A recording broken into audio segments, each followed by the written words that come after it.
الحاج العربي دمياط. عواره شيخ الحلوانيه في طنطا. النواشف، حلاوه اسمها النواشف شرقي. النواشف. النواشف. الاول اهلا بيك في البرنامج. اهلا بيك يا فندم. قول لي بقى، احنا كنت بقول لحضرتك ان طنطا، ان دمياط بتنافس طنطا في الحلويات. لا طبعا في حاجه واحده ما يقدروش يتقنوها، اللي هي الحلاوه النواشف، الفوليه، العلف، الحمصيه، جميع الاصناف النواشف ما حدش يوصل عليها الا طنطا.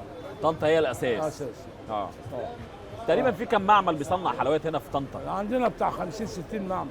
50 او 60 معمل. مصانع كبيره يعني. يعني كل معرض هنا وراه معامل ومصانع. مصانع كبيره، كل معرض ليه مصنعه. كل معرض ليه مصنع. حضرتك بقى قول لي، انت حضرتك شيخ الحلوانيه هنا.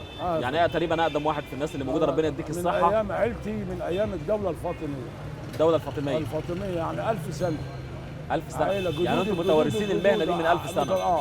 وانا بعتبر الجيل ال 14. الجيل ال 14. الجيل ال 14 في الصنعه وفي التجاره دي. ايوه. فاحنا من زمان قوي يعني.